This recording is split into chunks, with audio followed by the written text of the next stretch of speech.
مرحبا، تعال نسوي أطيب كليجة. إذا سويتن هاي الطريقة من الكليجة راح تتعودن عليها وما تغيرنها أبد، لأن الطريقة كلش طيبة وهشة ولذيذة وما ينشبع منها. ويلا نبلش بالمقادير.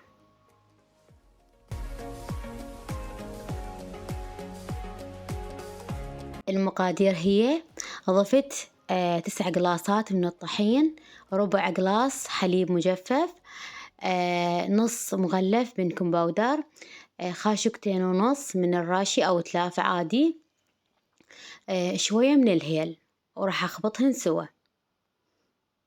عندي هنا باكيت ونص من الزبدة الصباح أو أي نوعية من الزبدة بهيجي حجم. وهسه عندي هنا نص قلاص من الزيت، نص هذا، وبعد راح أضيف نص، يصير المقادير قلاص زيت وباكيت ونص من الزبدة. هذا المقادير راح نضيفها بالكليجة. هسه خلطنا المواد الجافة سوا، وراح نضيف المواد السسمة الزبدة. هسه ضفناها كلها، وضفت النص قلاص الثاني همين، يعني صار قلاص كامل من الزيت، مو نص قلاص، قلاص كامل. وهذا القلاص نفسه سويت بيه كل المقادير، ضروري يكون القلاص نفسه على كل المقادير هي بيه. هسه راح أخلطها بالخاشوقة وبعدين أفركها بإيدي.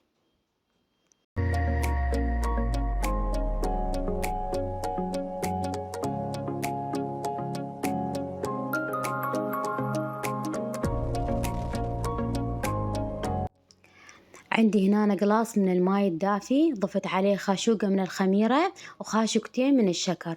ملاحظة هذا القلاص القزاز اللي قدامكم هو مو كامل، لأن المقادير القلاص اللي خلت بيه هو القلاص الستيل، ضفته بهذا القلاص القزاز لأن احتاجت قلاص الستيل على مود أسوي بيه المقادير. المهم هذا خليته وحد، يعني على مود يتفاعل بيه الخميرة، فخليته بقلاص قزاز. وهسه بديت أعجن بالعجينة الكليجة، وأشوف إيش قد راح تاخذ مني ماي دافي. وبديت أنا أعجن بيها، وأخذت مني قلاص و3/4، 3/4 من القلاص، يعني قلاص و3/4. وبديت أعجن بيها، يعني أخذت مني أكثر من ربع ساعة بالعجن. لازم تصير العجينة كلش لينة، مو يعني قوية، لازم تصير لينة. وهسه راح تشوفون الطريقة الليون اللي أريدنها حتى تصير الكليجة ناجحة.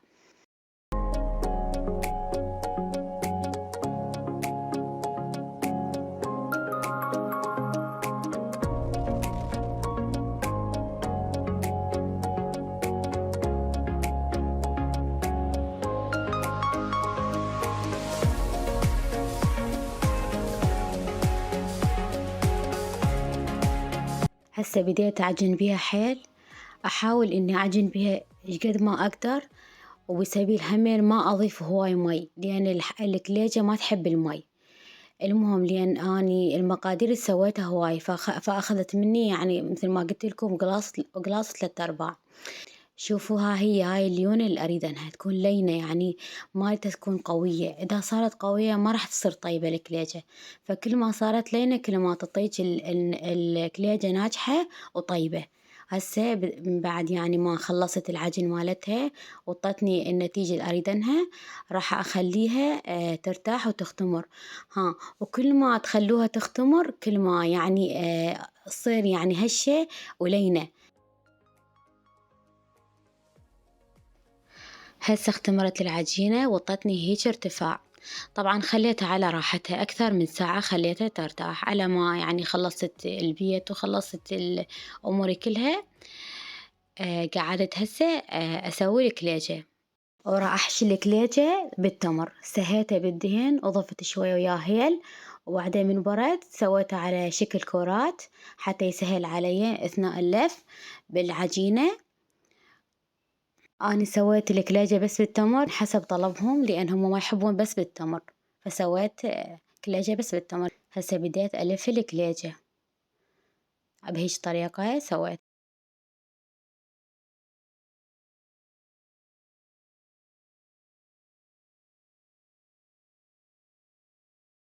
طبعا بدلت القالب الأحمر بهذا القالب، فقلت خل أشوف يعني يطلع الشكل حلو بهذا القالب.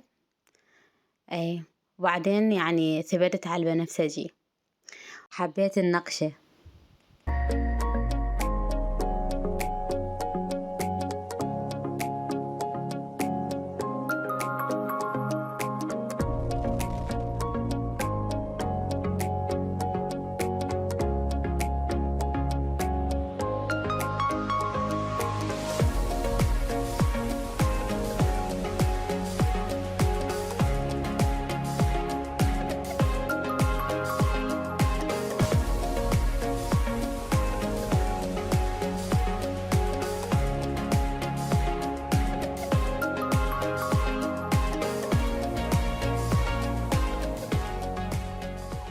هسه كملت لف الكليجة.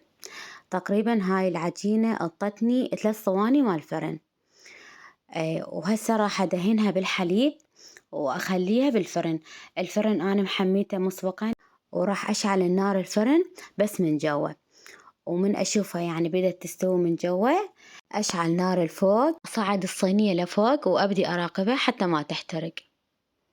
وهذا شكل النهائي للكليجة، انطتني اللون أبيض فاتح على شقار. ملاحظة يمكن أنا ما قلتها، الزبدة كون ما تذوب يعني كلش، كون نص ذوبان حتى تصير الكليجة لونها أبيض.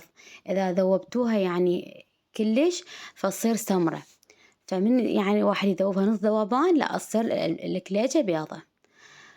إن شاء الله عجبكم الفيديو، وإن شاء الله فاديتوا منه، وأتمنى تجربوها، وألف عافية. مع السلامة، باي باي.